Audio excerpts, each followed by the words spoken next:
Hello, my name is Michael O'Keefe, aka The Movie Wizard. If you enjoy this interview and want to hear more top-notch film industry conversations, please press the thumbs up, subscribe to this channel, and hit the bell to stay in the know. Hello, Ameen Nayfeh. I really enjoyed your film 200 Meters. Could you tell my audience why you wanted to make this movie? The film comes from a personal story because my family is separated by the separation wall. My mother comes from a Palestinian village, which is now on the Israeli side. And before the wall was built, I used to go there every weekend, hang out with my grandparents and uncles and cousins and childhood friends. And then suddenly there's a wall and you cannot go there anymore. So I grew up with this separation, and it was there all the time. And I felt that this affected my life, a lot, really. I missed everything. I missed important occasions. I didn't say goodbye to my grandfather. I missed lots of moments, So it was, and it's not just a personal story. It's a story that is affecting thousands of families. So that's why I wanted to tell the story of 200 meters. So you're in Venice right now, am I correct? Yes, in Venice. Wow. So tell me about the atmosphere at this year's Venice Film Festival where 200 Meters is playing. The atmosphere is quite exciting, but also, with this pandemic, with all the masks and the checkpoints. So now there are also checkpoints here because of the pandemic. So I'm used to that, but it is interesting to see how, going to a festival with checkpoints is something new. But I like being in Venice with my first feature film is such a thrilling. I'm so super excited to be here. It's like an amazing place to be especially with this story that I wanted to tell. Was shooting this film difficult, and what were the rewards while shooting? Shooting the film was really tough because we had a small budget, so we needed to shoot it in 22 days, and we had 35 locations because it's a road movie. Like the main chunk of the film, it's on the road, and we don't have really a big infrastructure for cinema, for filmmaking, film industry in Palestine. So to get all the equipment and to get all the key, it was a tough experience, but we did it. All right. So share with us a little bit more about the context of making movies within Palestine, from the challenges and also the rewards. So the challenges, of course, the main challenge is the lack of funding, because we don't have a national film fund that can make your life easy. So you have to go through a very, very long journey of applying to international funds and compete with the whole world. So for me, the journey took 7 years from the writing of the first draft till today. And so that's the main challenge. The second challenge is, of course, you're living in an area where nothing is certain, nothing is you don't feel if you plan this way, it's okay, this is safe. No, you have to recheck every time. You have to be aware that things might go wrong, because it's a very a complicated place, the West Bank. And we shot the whole film in the West Bank, although the story takes place in both of the West Bank and on the Israeli side. But we shot the whole thing. We tried to fake the locations because it would be also almost an impossible task to move the crew and myself to the Israeli side because of permits and because of very difficult situation. And for the reward, the rewards, for me, the biggest reward is to arrive at an international festival like Venice. This for me, this is my success. I'm very happy. Yeah, you kind of won in a way. It's great. Yes, yeah. I wanted to tell this story for a long time, and I just still until now, my mind is not capable of processing that I am here now and I screen my film and people liked it. And yeah, that must be surreal.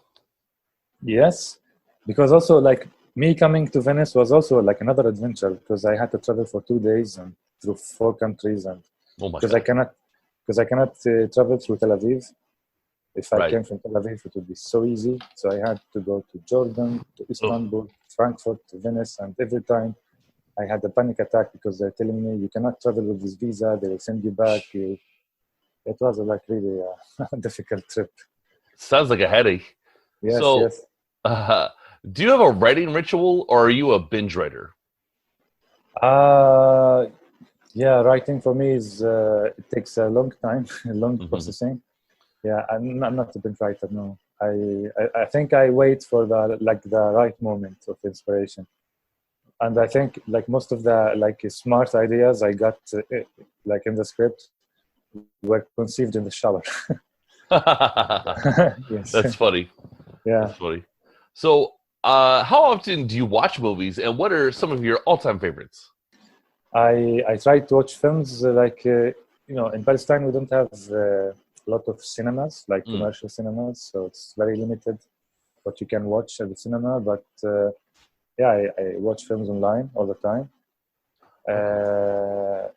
But my all-time favorites are, I can name maybe 5 films. Is it Hmm. okay? Yeah. So it's not like in order, but the films that I really like. So one is There Will Be Blood, Oh. and Locke, uh, Locke, Mm. which is stars Tom Hardy. It's like one character in a car the whole time. It's only him making phone calls. It's an absolutely like amazing, very intelligent film. I really love it. And one of my all-time favorites is A Separation by Asghar Farhadi, the Iranian master filmmaker. And also The Kid with a Bike from the Dardenne brothers. Yeah, I love There Will Be Blood. That's a great movie. It is amazing. I really love it. So 200 meters also mentions the Israeli settlements on top of the checkpoints. And I was wondering, would you ever do a feature focusing a little bit more on the settlers? Um, I, it didn't cross my mind, but it's worth thinking about. There has been many documentaries made about the settlements and the settlers, but not a feature, not a fiction film. I myself, I do not know a lot about the inside world of the settlements because again, I cannot access. Like I have no access to settlements. I cannot go there. Right. So, but it's a very interesting question actually. Like, yeah, All right, let's do it. Let's do a Canadian Palestinian production. Let's do it. yeah, yes. Actually, I'm also like producing a documentary film with a Canadian company. Oh, really? Yes, it's a Palestinian story. It tells a story of a group of Palestinian university students from a village who tried to make a project to make some money during their free time, and the project is called Donkey Tours. So they are buying donkeys, and they are planning to make like a touristic tour on the donkeys to like archaeological sites. Funny, amazing film, and yeah, it's now in the editing process, and we are co-producing with Canada. Might come to you maybe next year. Oh, that's exciting. Wow, geez Louise. So, Yeah. if people want to learn more about Palestinian issues, what are some other features and documentaries that you can recommend? I would definitely recommend the films from Hannibal Assad, the Palestinian director who has been nominated twice for the Oscars, like Paradise Now and Omar, and also the work of Anne-Marie Jasser, Wajib, and some interesting documentaries is the Five Broken Cameras and The Wanted 18, which is a stop motion, a very brilliant film, which was also a co-production with Canada too. Yeah. Well, that's fantastic. Thank you for all those recommendations, and I really enjoyed talking to you. Ameen, I want to thank you for your time. Do you have any final words you would like to end this interview with? I wish that the film would travel to Canada and be available for Canadian audience, and that this story, because I think the story of 200 meters it's a universal topic. But separation is not only happening in Palestine; it's happening sadly in many places at the moment. And Mm. yeah, maybe just to highlight this, maybe I don't know. Awareness is very important. Awareness is the key to find solutions. So yeah, I hope the film will travel internationally. That's my wish. All right. Well, good luck in the future. Thank you, Michael.